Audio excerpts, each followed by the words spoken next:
Nigeria don't enter one chance, I swear we'll go with the go so.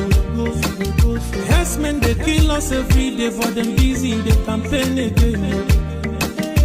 After they failed all the promises they made, oh, then they praise themselves. Why the masses were supposed to give them the praises we they are they run to? Move it out. I blame it on the religious leaders. I blame it on the traditional rulers. People were supposed to fight for the people, they don't compromise. Shame on the rebellious brothers. People will cry with us during answers. Today them don't join those oppressors, they eat jollof. Something on the smell of. Very soon now we go perceive them. We have up where this government they cause my time bomb. It go soon explode. Revolution they come. It's very close at the film. When the power of the people we triumph, the power of the people in power. They no even care, they no even send. Say the people they die of hunger. Hungry dog is an angry dog. One day you go bite the owner. Idle man is the devil workshop. Many youths for Nigeria no good job. And the country the youths got no future. The country is gone, that's on period. Move it on. I blame it on the judiciary leaders. I blame it on the electoral officials. People were supposed to save the nation, but they collected bribe. Shame on the armed forces. People were supposed to protect the masses. One of them they shoot us anytime they hear our voice.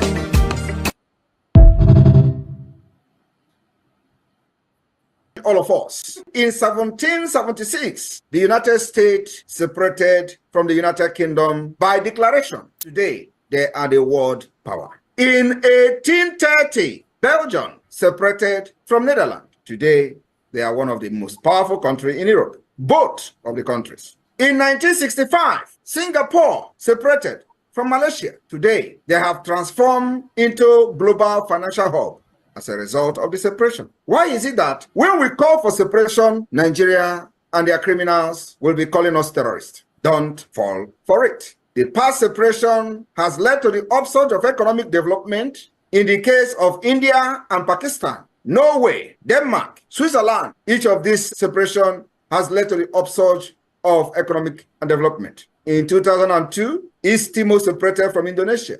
In 1921, Ireland separated from the United Kingdom. Today, they are one of the powerful countries we have. In 1944, Iceland separated from Denmark, demonstrating that nations can part away without violence. Why do you kill Biafrans?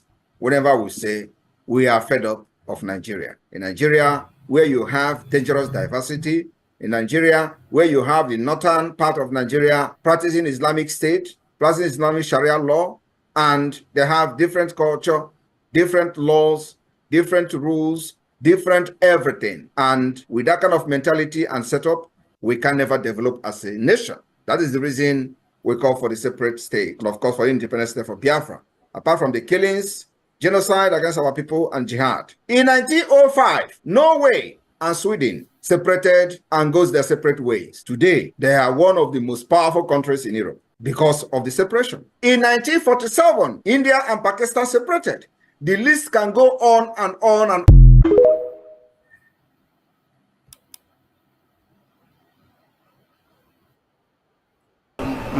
Akara mi hem benem mbe sima choro fu ukwehi mo nkozo mu atoro ehi niile mo nko ya ma aka ya ma isi ya ma olu ya ai ga dobri we po na nko nwa anyi tigata azu etu anyi no tupu ndi ocha we bia ebe anwa aha obodo ebe anwa ndi mmadụ n'imi tupu nwa bekee si ebe o si hapụ obodo ya obia ebe a okporo onye nke okporo okeke okporo okafọ dakata anyi isi osi na ụbọchị nketa na anya aha anyi wuzi Nigeria anyị na-aza aha na-emogo mimi n'imi ingwa gbasi biko kọwara m ihe Nigeria pụtara enwepụ ya kọwara m ọmụ ga-aza aha osimiri ka osimiri ga-aza aha mụwa n'ihi ihe anyị na-ekwu wu na ebe arụgidere ụlọ a na ọ jọgburu onwe ya ọ dịghị mma Nigeria agaghị emekọta nwunye ọzọ ihe ọjọọ emego n'obodo a arụ emego egbugo ndị be anyị aka na-egbukwa anyị ndị Fulani wee chere na mabata be anyị ka na-egbukwa ndị be anyị ruo ụtụtụ echi anasị m na ọ ga-adị mma oge ọ na-ekwekwu ka nwee mmekọrịta bụ nke ndị nọkọ nke ndị ụmụnne ha egosighị anyị ọtụtụ mgbe ha kpọrọ anyị asị onye ajụrụ ajụ na-ajụ onwe ya ha jụrụ anyị aja ama njụ onwe anyị agbanyeghị na anyị nwe ngwa ahịa n'ugwu Awụsa agbanyeghị na anyị na-azụ ahịa ebe niile dị iche iche na-eme nke ọma kama onye gara ndụ kpakụ onye rie niile ọ Ndụbụisi ka anyị na-ekwu okwu ya ka echehata azụ ebe a ruo obodo anyị ka o wee maa mma wee karịa obodo ndị ọcha na mma ọhịa anyị na-arịọ nwekwe na ugwu nwee nkwanye ugwu n'ime onwe anyị ọnwa anyị pụọ n'iro a na-etigbu anyị pụọ n'iro okwu okwu asị ọ bụ gịnị ma anyị ji wee ekwu okwu ọnwụ ihe ndị a ka anyị sị na anyị agaghị anabatakwa ya ọzọ. Akụkọ a kọrọ anyị bụ na ọkụkọ na ewu agaghị nzukọ ụmụ anụmanụ a na-emezi mgbe ọbụla a chọrọ ịchụ aja ejiri ọkụkọ maọbụ nwụchụ aja mgbe ọbụla a chọrọ ime ka Naijiria dị n'otu enwe ha na-eto esi mgbe kpam akpụrụ ndị Igbo ọ pụtara na anyị bụ ọkụkọ maọbụ ka ọ pụtara na anyị agaghị nzukọ mere ya bụ eji eme anyị bụ ndị Igbo ụdị na ọbara ndị Igbo ahụ kpafu n'obodo Naijiria gaja ọ bụ site na akpọmasị ihe na-eme anyị dị ka ihe mere ndị ji oge mgbe gara aga etu akụ ka mba niile dị iche iche ji kpọọ ụmụ Izrel asị a na-egbu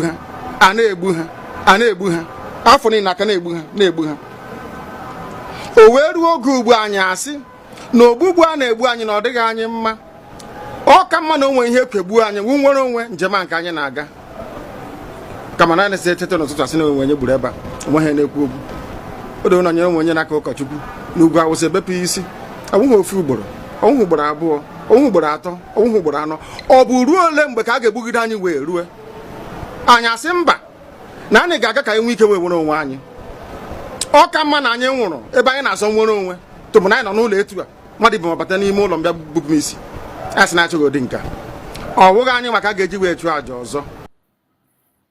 Welcome. Thank you for joining us on this very evening program. I appreciate everyone that has connected wherever you are connecting from.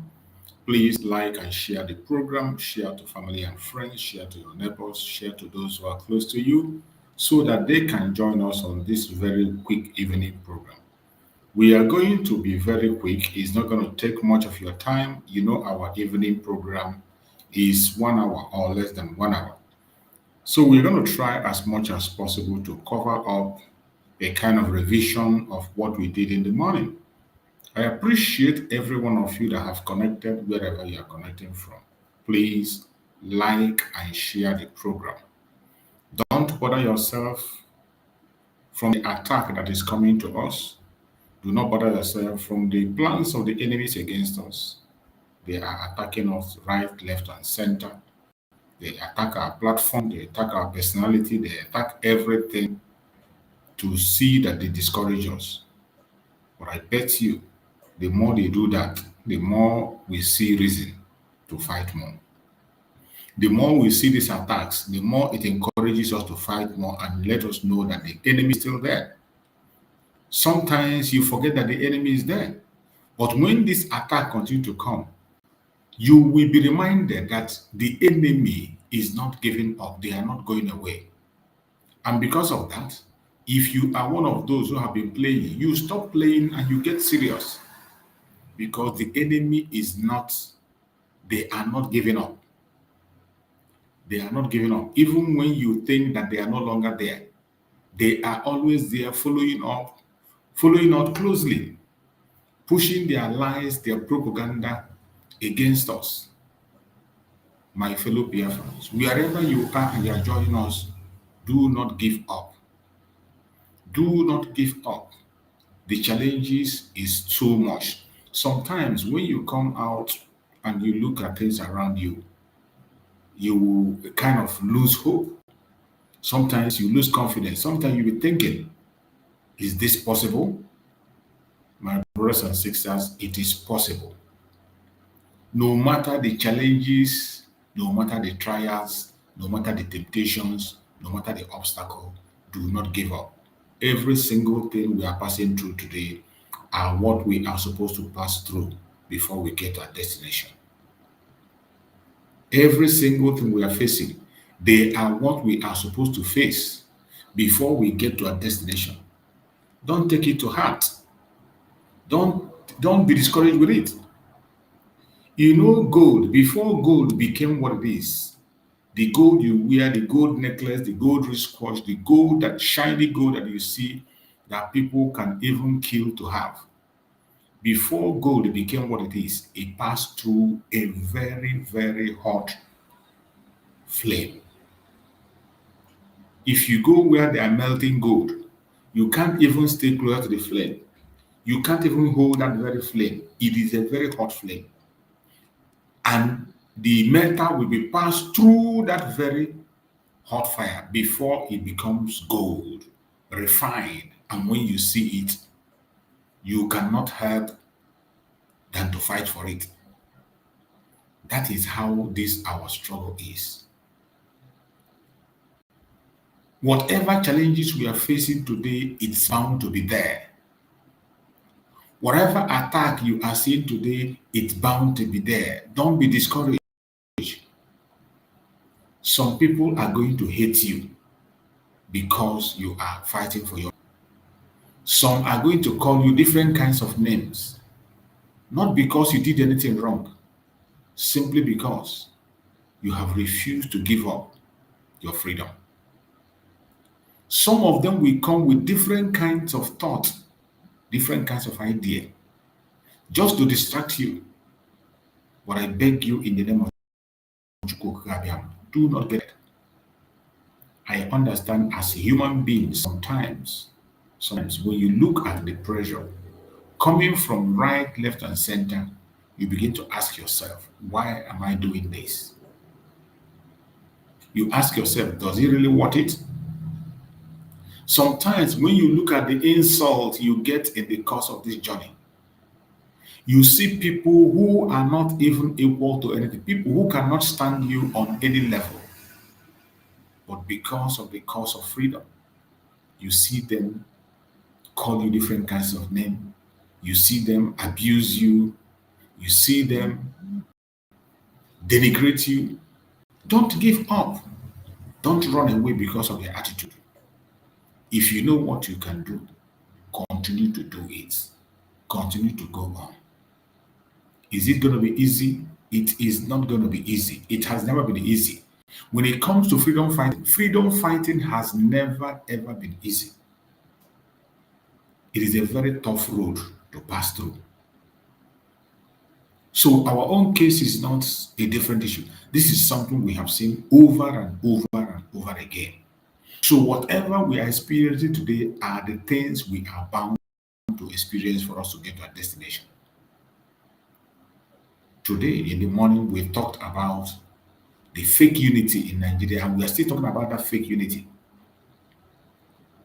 Nigeria is not one nation, has never been and will never be.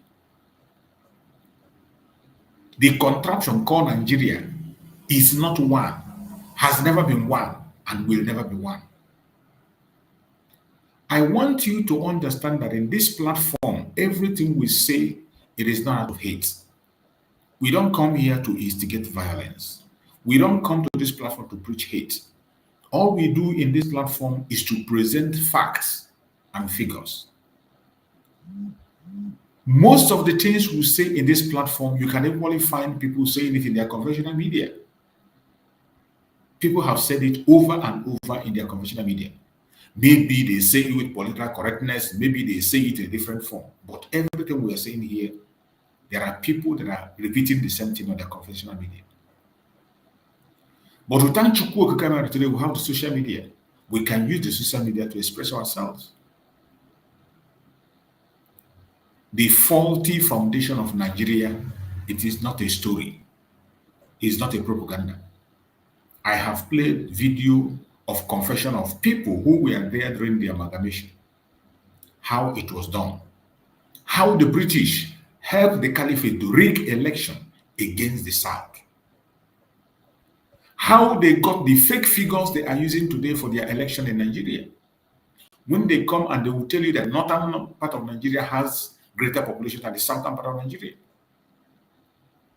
How they cook those lies, we know all about it. The hatred against the Igbo people that we see today is foundational planned by the colonial master.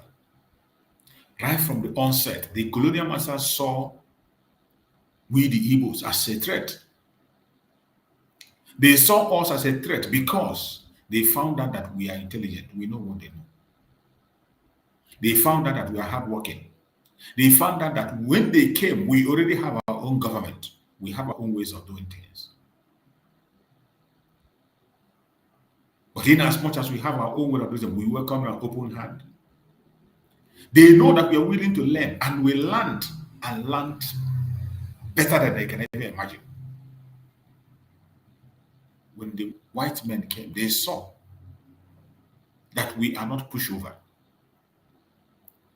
The entire southern Nigeria are not pushover, more especially the Igbo Biafrans. That was why during the independence, they avoided us. They went at the back to go and contact people who never wanted independence nor spoke for it.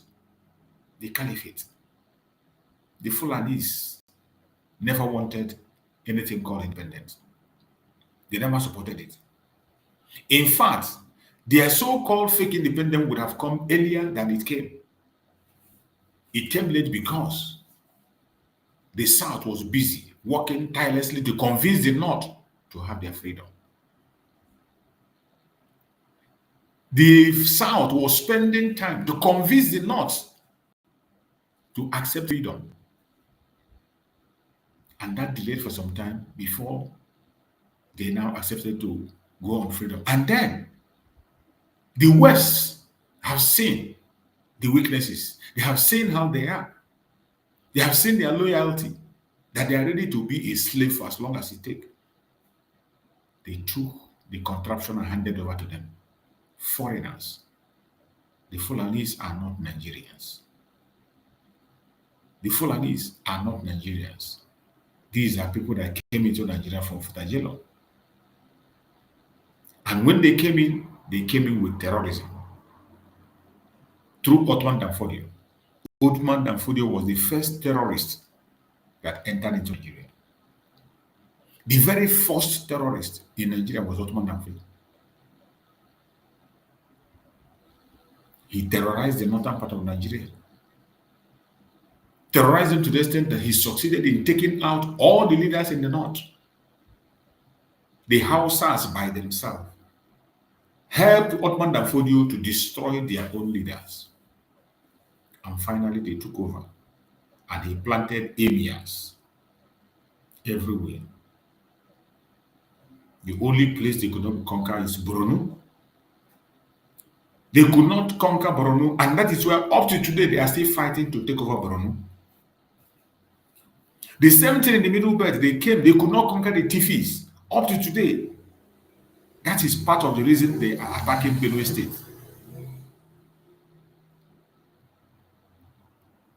Whether they like to tell these stories or not, we will continue to tell this story over and over again. We will tell the story to our children will tell their children, and so we will continue. Wherever you are watching this program from. I want you to understand that this battle is a battle that must be fought. We, the Biafran people, are asking for only one thing. We are asking for a sovereign state of Biafra. We are not asking for a president of Nigeria. We are not asking for restructuring or anything under Nigeria. We are not asking for resources under Nigeria.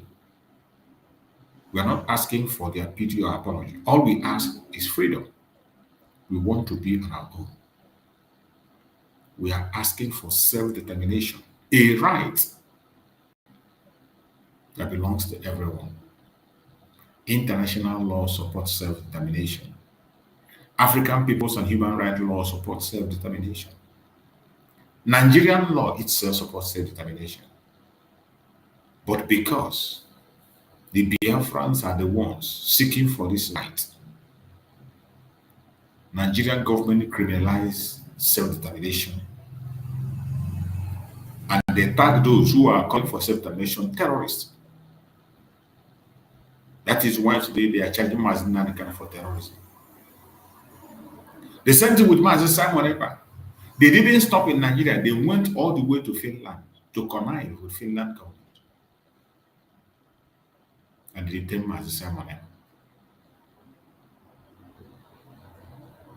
Today, here are we.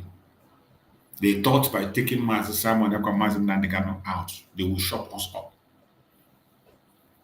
But as long as Chukwu Obikarima live, we will continue to give voice to Mazen Nandekano. We will continue to provide a voice for Mazen Simon Ekpa. We will continue to be their voice. It doesn't matter what anybody does. I don't care what you believe. I don't care what you think. I have chosen my own path, and my path is to give voice to Mazen Nandekano, to give a voice to Mazen Simon Ekpa, to pass that message. That message that they preach, that puts the zoo on their knees. That message that terrifies the zoo, message of truth that they don't want to hear. We will continue to broadcast it. We will continue to speak about it and tell the world the truth. Nigeria is made up of nations who were forced together without agreement. We were not consulted when the British were forming their company. The British on their own forced people together without our consent, brought out a name, and they called it Nigeria. And they said, you, from today onwards, you are Nigeria. And some black people are protecting that name without asking questions. Some people are ready to die for that name without asking questions. What a shame. What a shame. But I bet you, wherever you are and you're watching this program, I want you to understand that you were somebody before the British came. And whoever you were before they came, that is whom you are. That is whom you continue to be. It is an abomination for a stranger to come and change whom you are and change your name and give you a strange name and you accept. Only idiots do that. The Biafrans are not one of those idiots. That is why we reject Nigeria, and we continue to reject Nigeria, and we will reject Nigeria anytime, any day. We are Biafrans. Biafrans we have always been, and Biafra will continue to be. So my fellow Biafrans, wherever you are watching, why they are continue to do everything they do, we will continue to keep record. We are in a very delicate time, a time that Nigeria has been designated a country of particular concern. The whole Europe is concerned about Nigeria. The United States is concerned about Nigeria. Asia is concerned about Nigeria. A country of particular concern. This is a time to end the zoological republic. That is why we are presenting Biafra as the only remedy. The only remedy to the failed state Nigeria. You can continue to pretend for all I care. It doesn't matter how long it takes. You are going to come back to this remedy. It does not matter how long it takes. You will definitely come back to this remedy. The only remedy to save humanity in Nigeria is Biafra. I have explained this several times that it is not a selfish call. It is not a selfish call. When Biafrans are free, the Yoruba Republic is going to be free. When Biafrans are free, the Arewas is going to be free. When Biafrans are free, the Middle Belts are going to be free. So it is not a selfish call or a selfish request. Every hand must be on deck. And Biafra definitely will be achieved. No matter the propaganda, no matter the lies, no matter the blackmail, no matter the suffering, don't give up. No matter the suffering, don't give up. Continue to hold your ground. Keep your faith. At the end of the day, we will all come together and celebrate this freedom. We will definitely celebrate freedom at the end of the day. So wherever you're watching me from, I urge you in the name of Chukwu Abiyam, stay strong and continue to support humanity. If you are a Biafran, there is no other choice you have. The only choice is Biafra. If you are from Oduduwa land, the only option you have is Oduduwa to save yourself. If you are from Yoruba land, the only option you have is Yoruba to promote the democratic republic.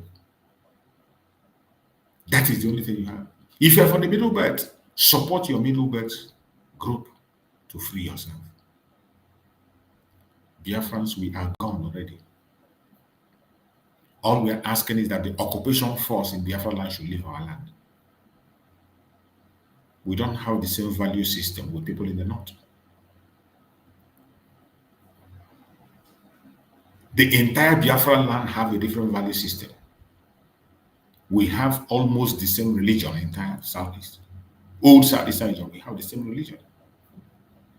We look alike. We have the same food, the same dressing, the same market days. So the uniqueness of this southeastern region is also, it's a family. What we have there is a family. The same way you have family in the southwest, the Yoruba family. And in the middle belt, you have families there. And then you have the Arewa family. It is time for everybody to go their separate ways and build a nation that is suitable for them. Build your own nation. I am not going to build a nation for you. You're not going to build mine for me. Countries are created along value system.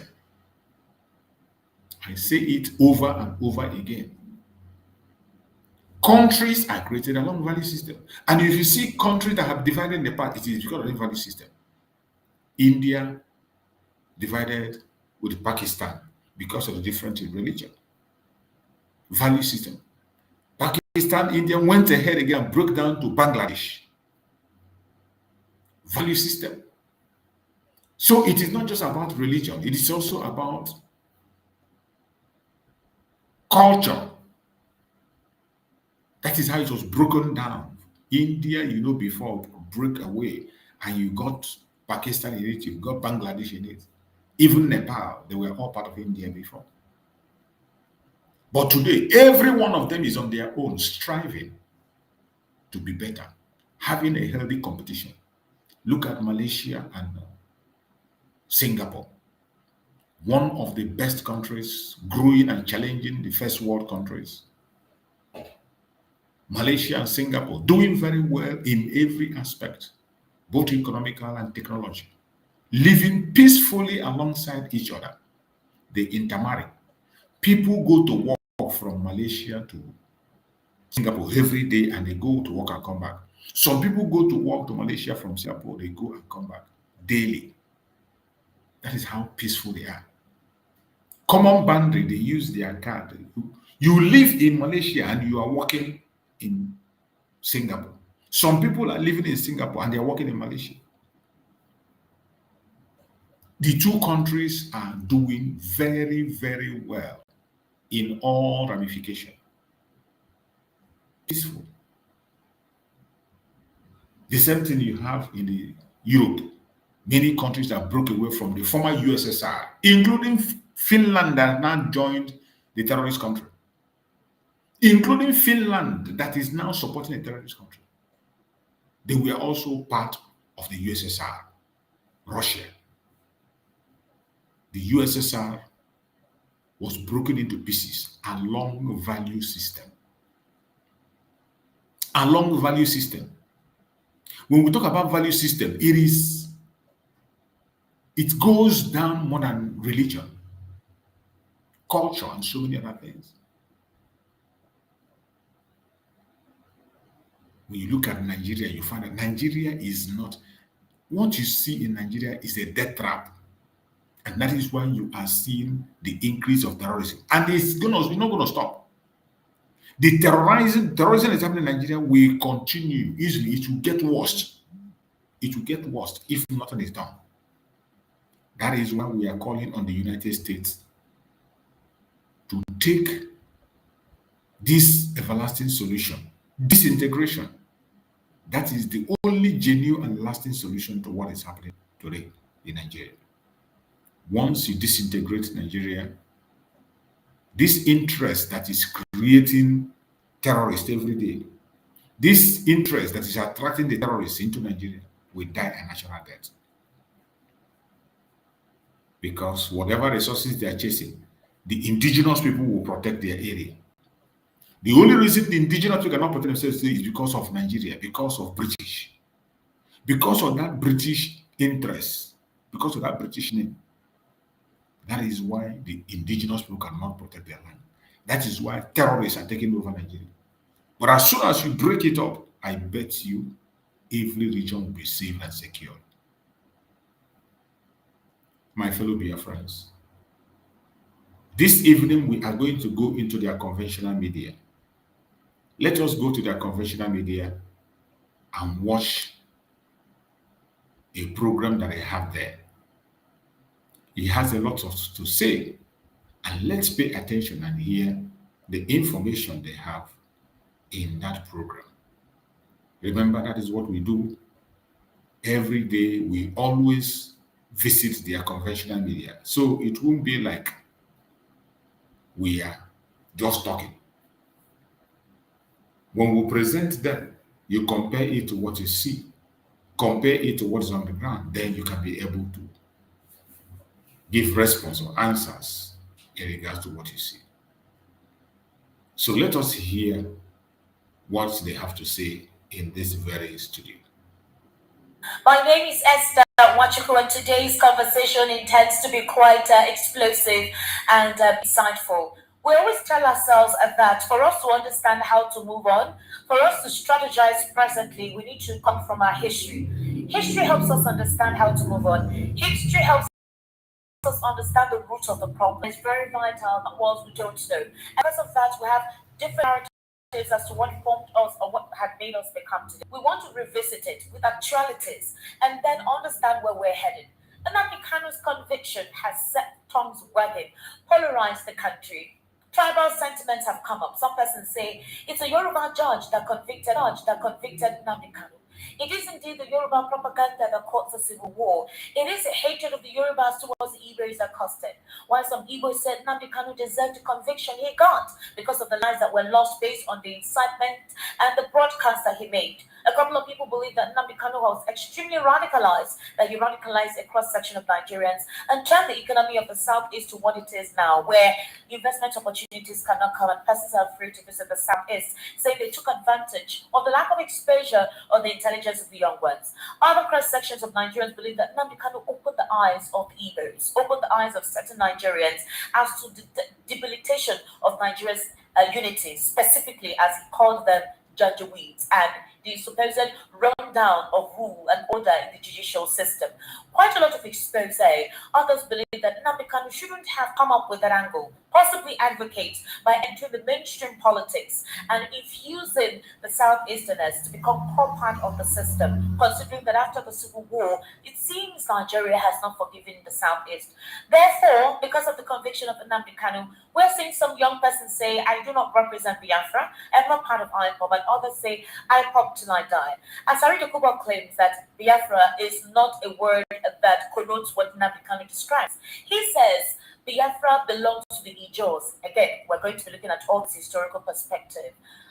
Legal practitioners have told us that the judgment of Nnamdi Kanu was unfair, totally ridiculous, and literally reeks of a deteriorating system in the judicial system. Others believe that Justice Omotosho was actually quite lenient in the judgment given to Nnamdi Kanu. And the polity has been set alight, division obviously taken into sway, and again, 2027 is on the lips of everyone as to what should the Southeasterners do or the Igbos do. Because of that, let's go back in time. CBS News did a comprehensive documentary of what transpired during the Civil War. There are excerpts of Ojukwu's interview as well. And 8 years ago, Nnamdi Kanu did an interview with Kadaria Ahmed, who is El-Rufai's sister-in-law. She has actually worked with NTA, she's worked with channels, and she's also been sponsored by McPherson Foundation. She's a very erudite and ostentatious broadcaster. And 8 years ago, Nnamdi Kanu described what IPOB meant and what his intention was all about. How did things deteriorate to the point where right now there is apprehension, there's anxiety, there is fear, and there's reluctance with the concept of Biafra or IPOB. So let's briefly take a listen to this to bring us back in context. You're going to hear what Gowon called the Igbos, his family, his brothers, and he called it Ojukwu's war. You also hear Ojukwu deny that he did not cause the war. He was a part of the war. He happened to be in it. This will create a context for the conversation we're going to have this evening. Kindly please be patient and take a very close listen.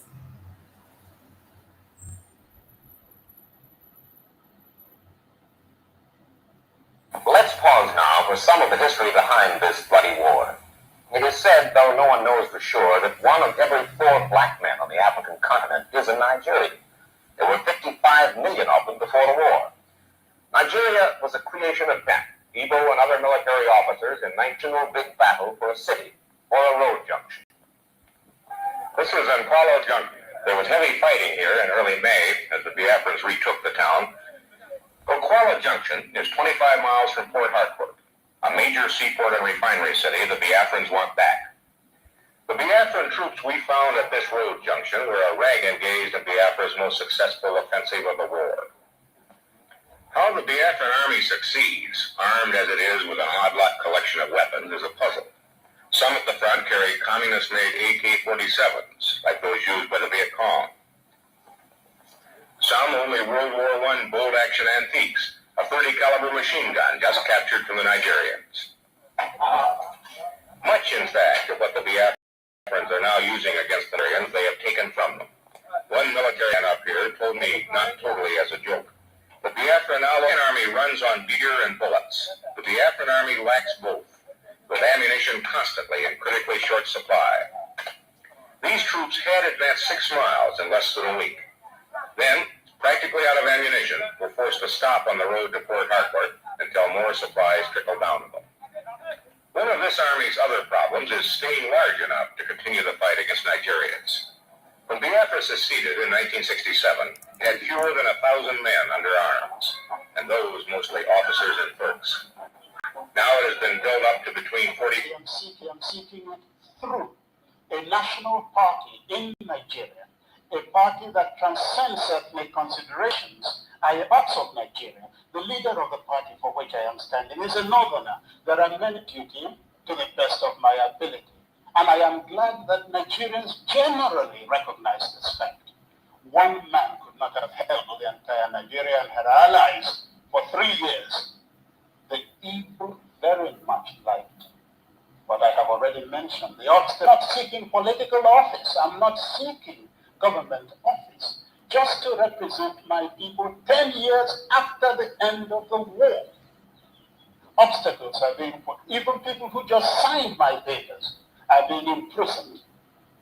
It would be foolhardy for me at this stage to step into Nigeria. But I will go back. Once I become a member, I will go back. And I'll take my chance with my parliamentary unity. I will go back. And I'll take my chance with my parliamentary unity.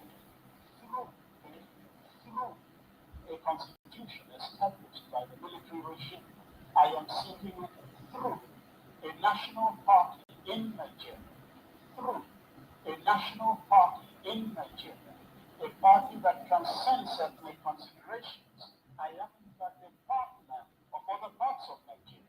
The leader of the party for which I am standing is a northerner. There are many Westerners, there are Easterners in that party. I am comes back. Must be a reopening of the old wounds. Must be a symbol of the war that took place. No, actually, I don't think it is. I don't think in any way.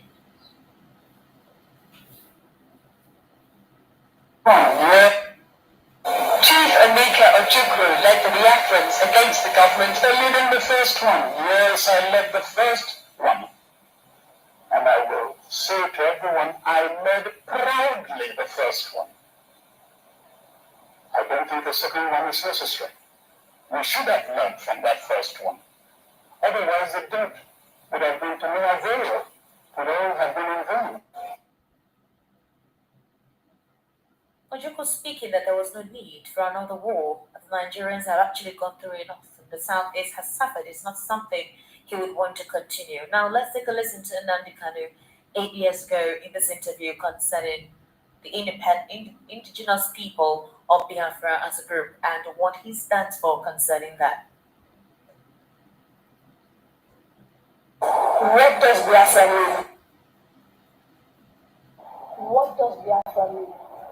It means freedom, liberty, fairness, equity, and justice. In practical terms, these are very good sounding words, but in practical terms, what does Biafra mean? Confederation. So, a weak center, Very weak. very strong region. Absolutely.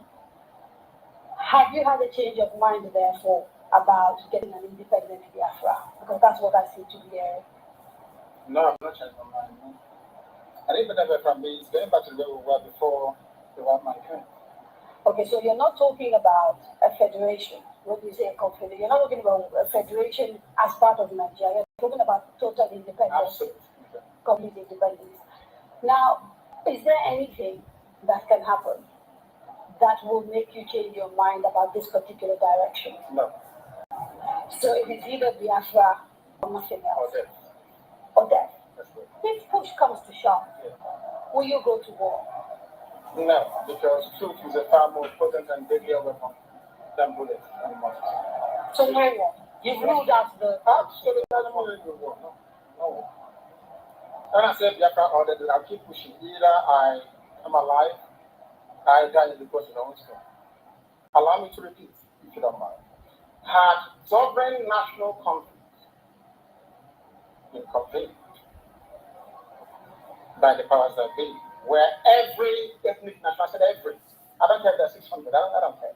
Everyone is all the 500. everyone together to say, this is for others can delegate, I don't know, powers to other people to attend on their behalf. Sit down to say, what type of country do we want? Sit down, discuss, agree. I can begin to perhaps submit to your Is it too position. late? It is way too late. They've killed too many people. They've raped too many lives. They've wasted too many souls. How do we bring those people back?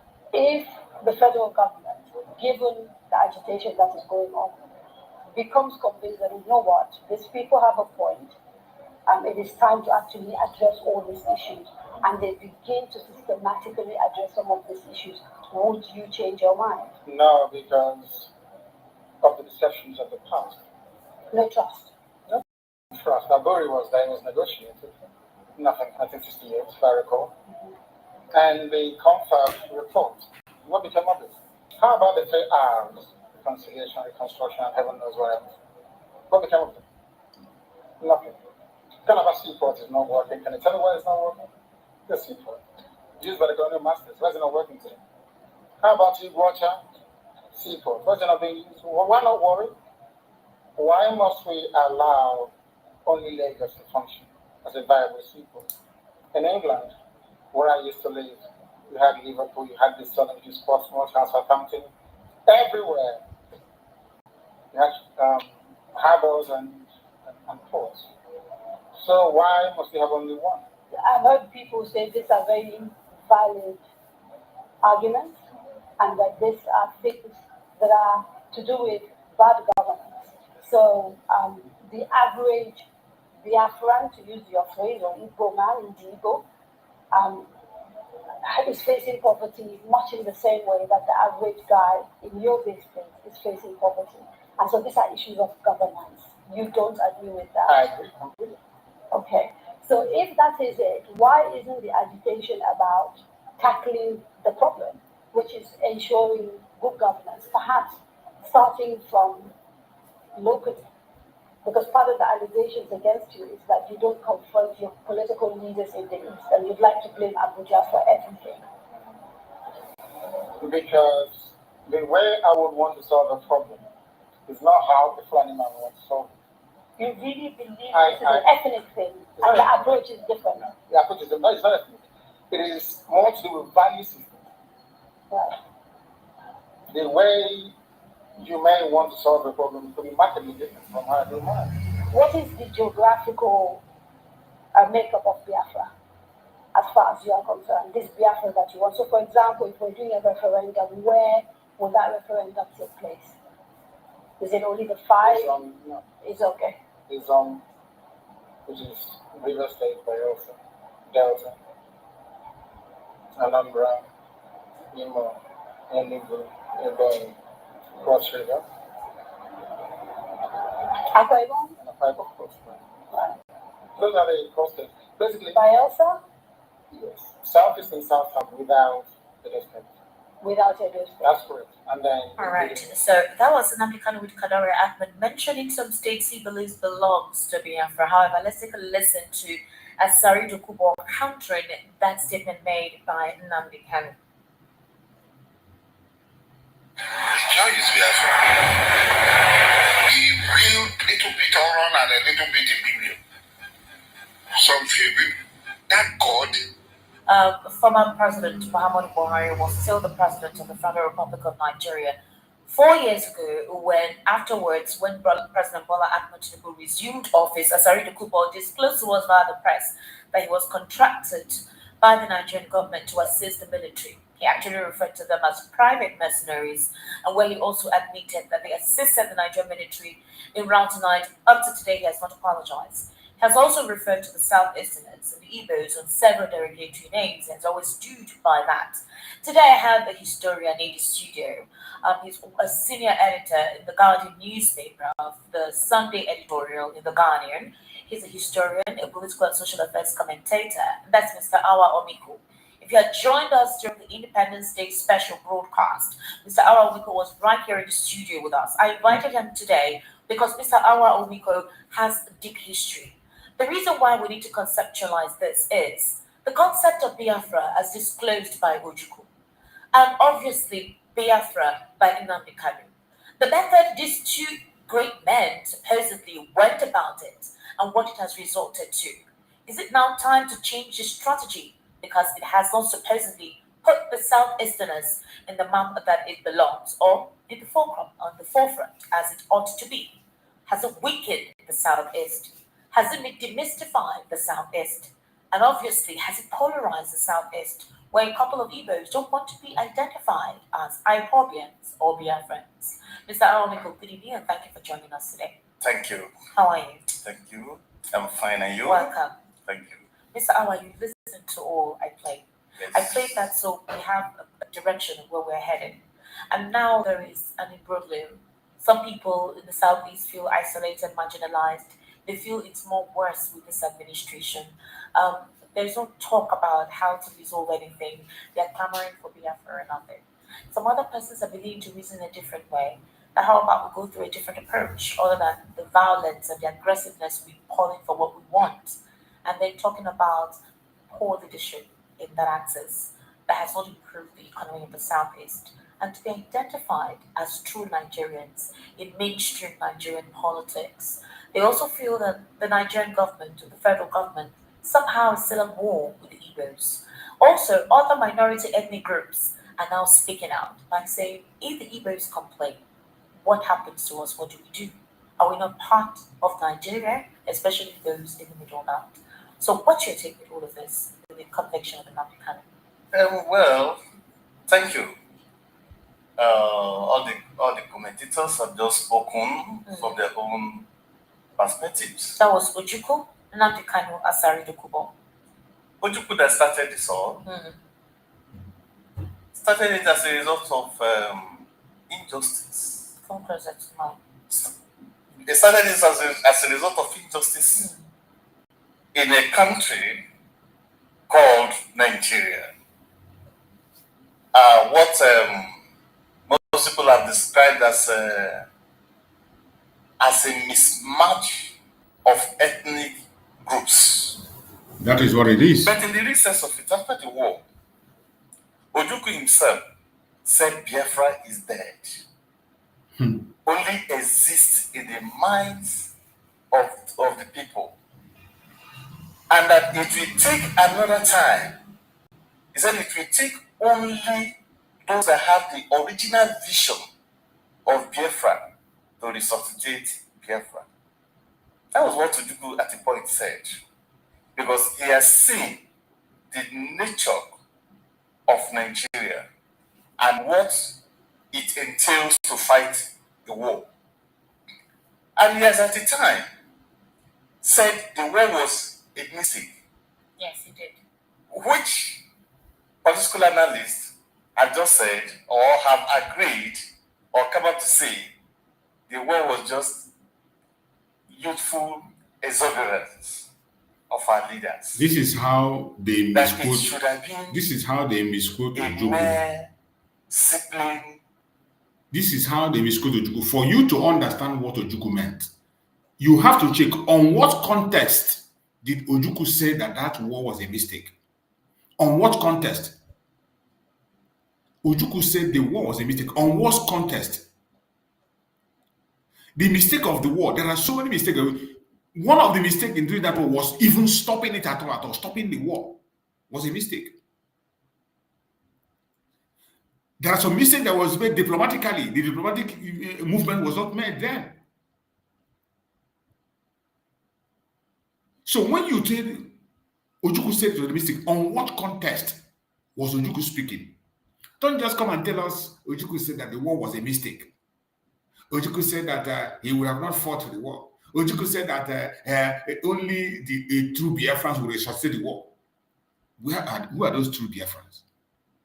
Who are they? The true Biafrans are those of us who are alive today. The real Biafrans are not those who are dead. There are people who are alive today, those of us who are alive today, who were born immediately after the war or during the war. The blood still runs our veins, and we are here to resuscitate the war. So when you're quoting Ojukwu, quote him under which context was he saying what he was saying? Right, Harry. And everything that has to do with that war should have been sorted out instead of going to the field to destroy lives. Ojukwu said, it is not Ojukwu war. You listen to go on referring to war as Ojukwu's war. Ojukwu said it is not Ojukwu war. That was what happened. It happened. Yeah, it happened. And the mistake of the war or the war would not happen. It doesn't work. It is a statement meant for Nigeria. Nigeria, we are not supposed to go to war with Biafra. There was no reason for Nigeria to come and fight war with Biafra. So that is why when they say this thing, they don't put the context well. Under which context was Ojukwu saying that? Was Ojukwu addressing Nigeria or addressing Biafrans? Who was he talking to? When he said there was no need for the war. On which context? Who was he referring to?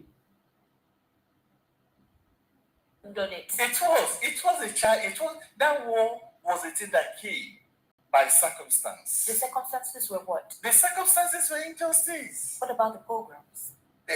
That's part of the injustice. Mm-hmm. If you look at the cause, killing of the Igbos, the coup, after that, the coup was misinterpreted and misrepresented, of which, if you listen to what IBB said of it, he said it wasn't an Igbo coup.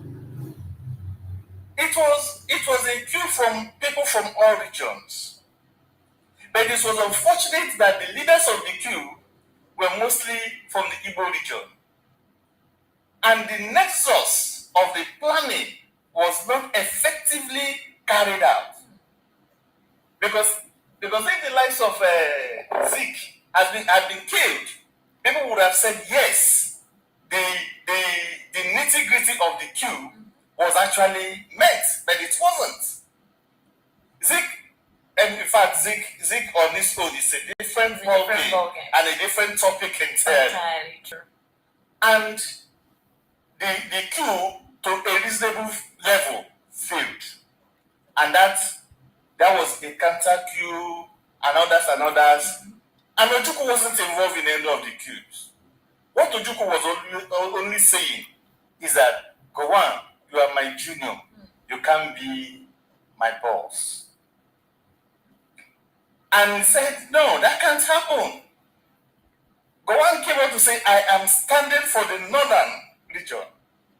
And he said, this is, in fact, if you go ahead with your policy, I will secede from the country. If you go ahead. Yeah, with the policy of saying you're going to fight for the north. So it's okay, I will secede. That was Ojukwu saying that. Yes. So it's not like it was a collective decision made by the elders in the southeast before he decided to go. It was. Okay. Because Ojukwu was just the arrowhead. The people saw the way the people were being killed like houseflies. It was terrible. It was terrible. Especially in the north. That was why some described it as a pogrom. Killing of the people and destroying of things. Blood flowed in the streets, in the northern streets. And the federal government was more or less on break. Because, in fact, then the real party, the party described as the federal government, was the northern oligarchy. Yeah. Despite the fact that at that point in time, there were a lot of Igbo in the army.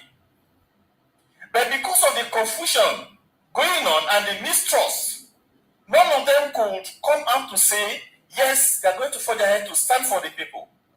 Only Ojukwu spoke up to say, you must not kill my people in this way. So he became the rallying point of Igbo. And before then, the politics had been heated to the extent that the Igbo elders came together in a meeting at Enugu to say, how can we find a solution to this?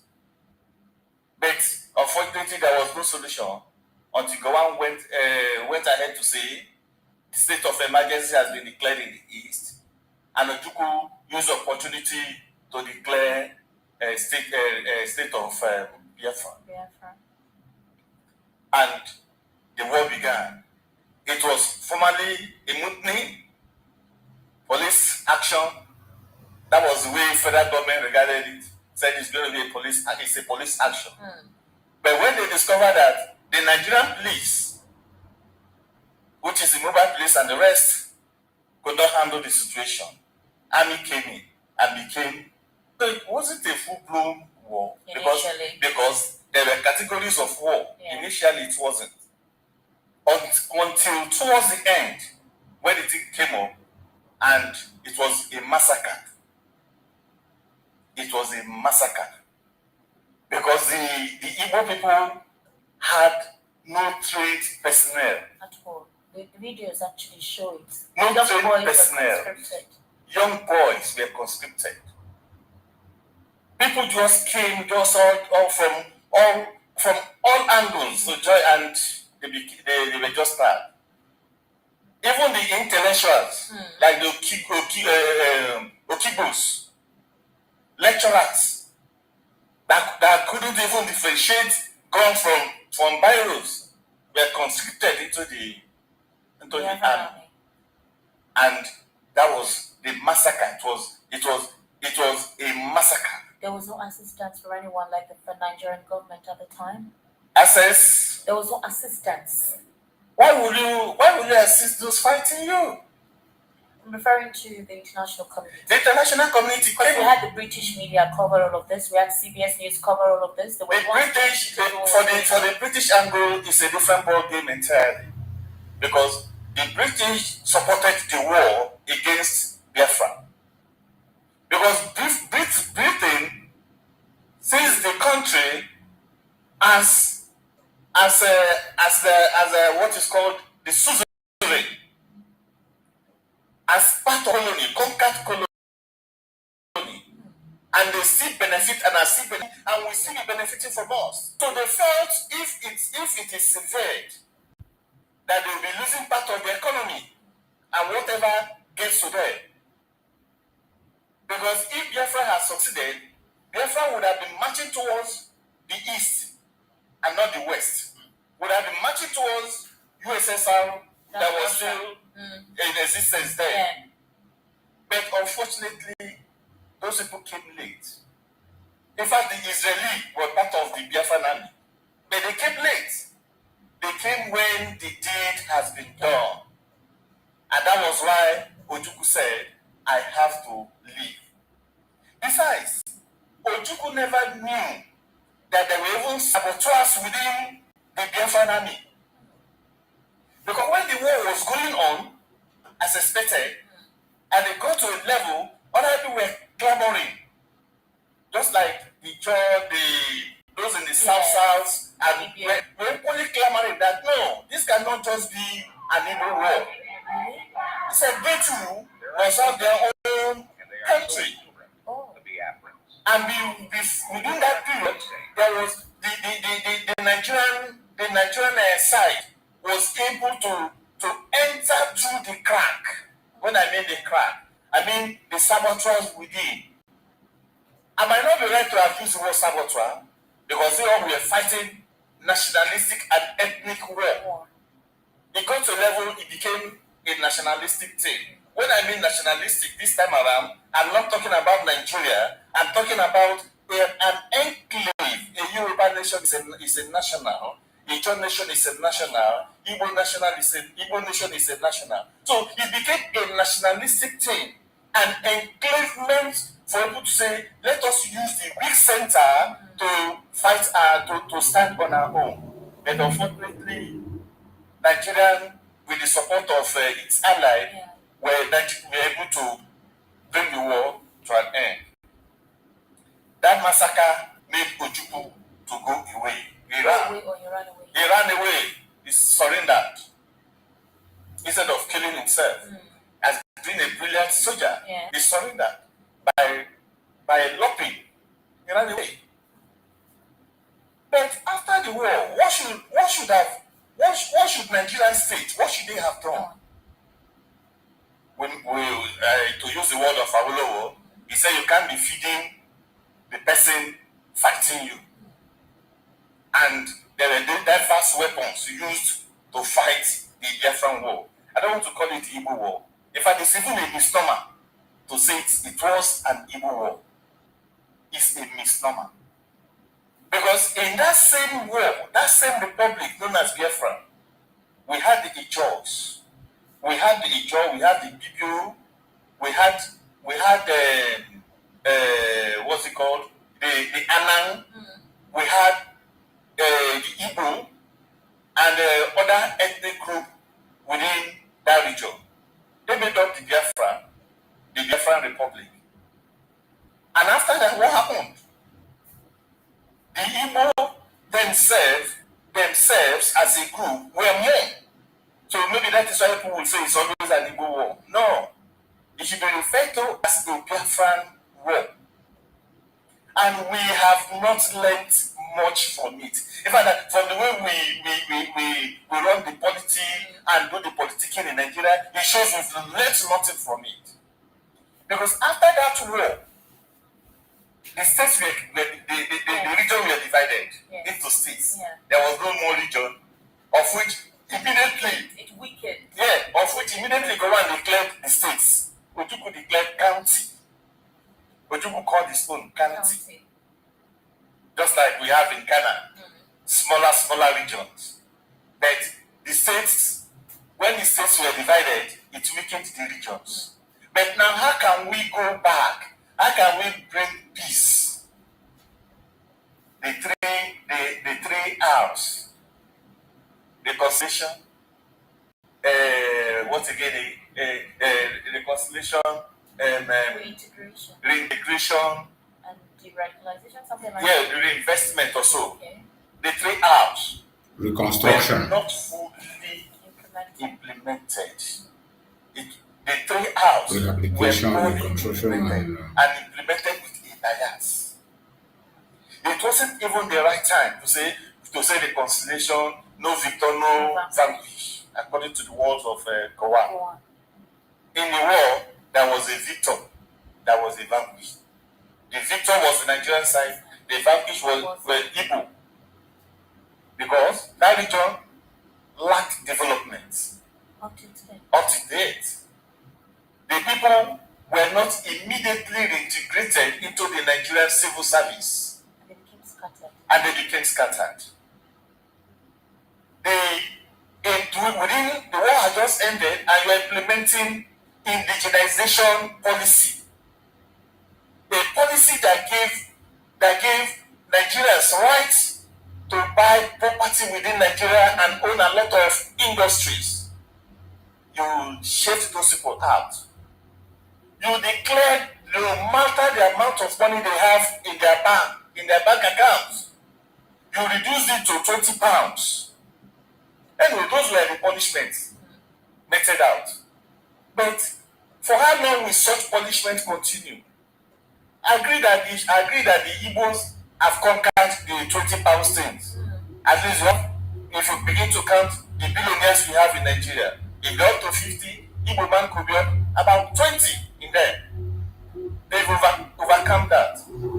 But an individual cannot develop a state. Just as a tree cannot make a forest. A tree can only add beauty to a forest. They cannot make a forest. There must be a collegiate effort. Well, Mr. Awa, let's come back. 10 years after the war, Ojukwu wanted to come back to Nigeria and be part of the system. He wanted to be part of the Nigeria's parliament. He wanted to be part of the system that he once wanted to excommunicate himself from.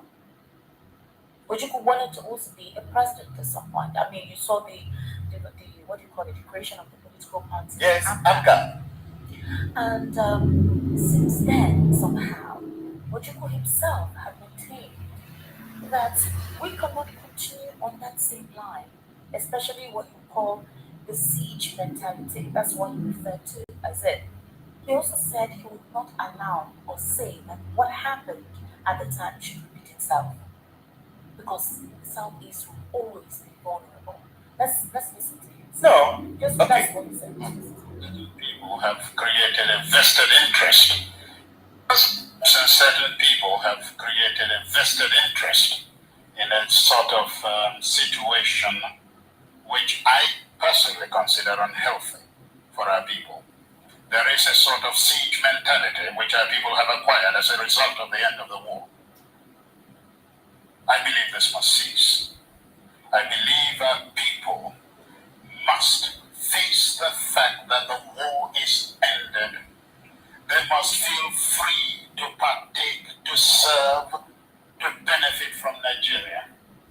They should have no inhibitions about being Nigerians anymore. They should have no complexes.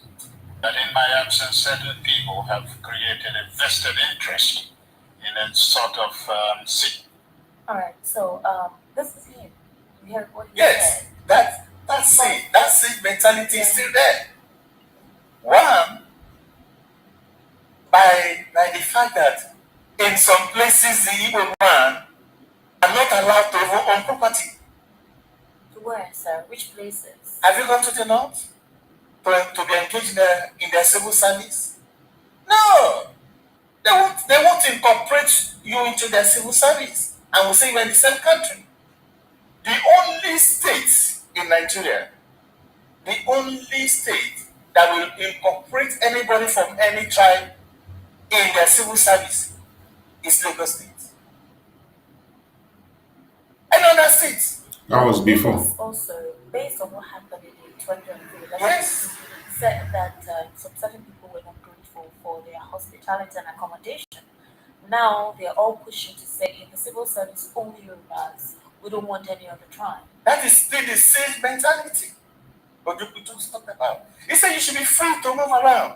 That the war has ended. By that expression, has the war really ended? No, it's still By going. that expression, can you go to certain states or certain parts of the country and build a house Speaking and claim from both this is sides. yours? By that mentality, which is the sixth mentality, can you freely run some businesses in some areas? So what is now the essence of one Nigeria? It is one Nigeria on paper. We're not practicing one Nigeria. In the country where you have some people will tell you, for instance, out of the whole states, Lagos is still fair, but despite that Lagos has not got there. But Lagos is the fair. And it's the fairest amongst all the states. Amongst all. It's only state where you can come to a reasonable level. At least, let's give them 30% while others get 0%. Really? Yes! But some Igbos own properties in the north as well. In the north? Yes. What happens to those property when at the slightest provocation? What happens to those property? They burn them down. Then why would them? In fact, in some places, you are not even incorporated or assimilated into the body politic of such a place. It is only in Lagos you can see an Igbo man become a chairman of a local government. It's no longer so. They've stopped it now. But that is because they are equally joining the same mentality. No, according to them, they felt that in the 2023 elections, they ought to have supported Bola Tinubu because he was accommodating when he was the governor of Lagos State, and they feel like they've been too liberal, and that the Igbos have supposedly dominated, and that they are not receptive and grateful for the hospitality that they gave to them. That is why I say it's still the same mentality. It's the mentality of the weak. That is just it. It is the mentality of the weak.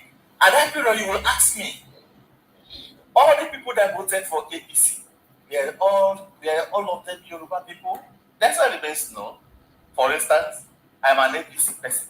I voted. You're an APC person? Yeah. Hey, I think we will flog you with yeah, I am an APC as of then. But with that stand, I have changed my membership.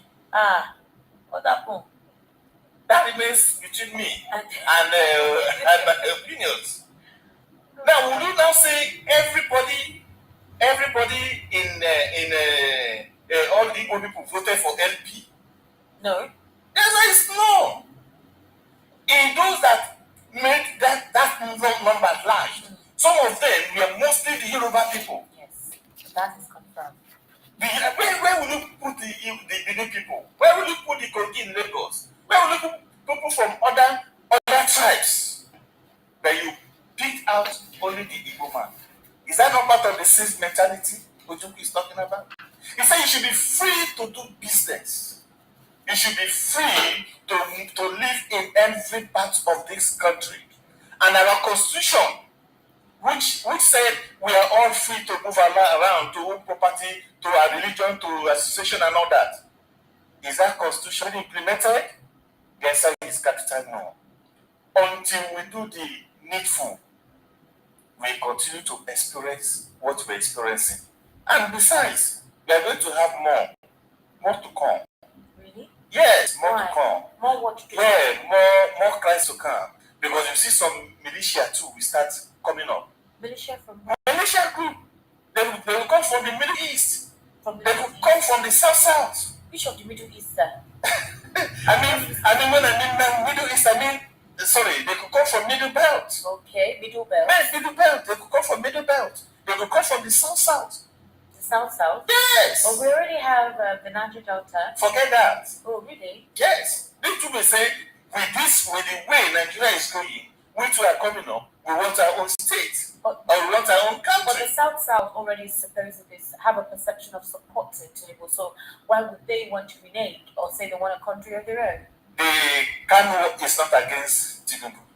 Who is not against Tinubu? Kanu. It's not against Nnamdi Kanu. It's not against Tinubu. South, not Southeast. That is exactly where I'm going to. Kanu is not against Tinubu. Kanu is against the injustice in the country. So if this injustice continue to exist, where you can't do things on your own, as you can't be proud to be in Nigeria, you see people begin to say, this country, we need to move it. We need to move it forward. We need to do other things. But all this militia, no matter the name they dare or take, will never move the country forward. All right, another interesting question I want to ask you is, ever since what happened, the conviction of Nnamdi Kanu, a lot of voices are speaking up. Some people are saying what happened with Nnamdi Kanu is good. They say he decimated the Southeast, he caused the imbalance in the Southeast, attracted insecurity in the Southeast. Others believe that no, he opened their eyes, he helped to protect the borders of the terrain. Now you have ESN, you have Ibubabu, you have several unknown gunmen, all of them Whenever anything happens, they'll tell you it's unknown gunmen. One that becomes in Sakoto has been convicted to life sentence, even if the trial continues with the appeal court, or rather, he's going forward to the appeal court. If Nnamdi Kanu has been convicted, who are the persons that have attacked Alex Oiti's convoy, former Anambra State Governor Chris Ili's convoy? Who are these persons? Are they the Sabos? You see, when it comes to the issue of Nnamdi Kanu and the Southeast, I stand to be corrected anyway. Okay. That all the happenings there were not totally eyeball. Okay. Were not totally eyeball. As far as I don't support violence of any kind, and I wouldn't say or support killings, you actually find out most of those things are not eyeball. There are even Nigerian government, if you look into it properly. There were reports on it. Yes. That the Nigerian government was involved during Buhari's time. Yes. It will be a way to make sure that that state, that area is ungovernable. And they will say Nnamdi Kanu has done a lot of things. That's why you have heavy presence in military. But if you look at it, based on the utterances of Nnamdi Kanu, and based on his body movement, all those bulletins he sends out, the enemy can stand on those things to carry out their shady deals. Let me come in here, sir. So it happens to be that anytime Nnamdi Kanu makes those broadcasts, the next thing there are events that reflects what he has said. Yes, which shows that. Besides, has he the wherewithal to carry out all those things? The answer is no. Did you hear the broadcast where he was telling persons how to get weapons and what to do? I think that was during COVID. Do you know how much those weapons? Do you know the cost of those weapons? And do you know the minds of an average Igbo man? Do you know the meetings the Igbo people go to? Do you know what they talk about? Peace. If you begin to talk about the Igbo people, they are the most peaceful and loving set of ethnic group. They'll come to your community and live and invest and even marry your daughters. Obviously, true. That one. And they will develop that place as much as well as they're developing their community. Because there's a saying in Igbo language that your second half is in a foreign land. So they see everybody as their second half in the foreign land. They want to deal with you like a friend, like a brother. They want to be part of your group. They want to live in your midst. And they want to develop the place. Because they believe once that place is developed, it's for their own good. And it's for the good of everybody. So, Igbo man averagely is not a troublemaker. That ethnic group has been given a name beyond what they should bear. And be that as it may, Nnamdi Kanu again, you should know by his body language, never held himself in the court. Look at the abuse, and look at his high level of ineptitude in claiming to defend himself. There's nothing wrong in the law for you to defend yourself once you have all the facts and every other thing. But he shot himself on the leg, on his foot. He shot himself on the foot. When the opponent, after every other thing, his submission, he said, "Here I rest my case." Which means all what your opponents have been saying against you were truth. If that is where you rest your case, why then must the case continue? And mind you, he said, if you are coming to equity, come with clean hands. All right, Mr. Awa, we'll take a very short break because we need to continue with this. The reason why I said so is that when Nnamdi Kanu was convicted, a lot of voices were speaking. Families that went through the harrowing experience of their members being butchered, slaughtered on unwanted note in certain communities in the southeast came out to speak openly, and some distanced themselves from the concept of IPOB or biafra. There's this young lady that went viral for what she said. When you listen to these idiots in their program, you see that these are all paid actors. all paid actors that doesn't know their left and right. Some of them will come and claim to be lawyers and claim to be this and that. These are a bunch of clowns and idiots who doesn't know their left and right, doesn't know anything about law.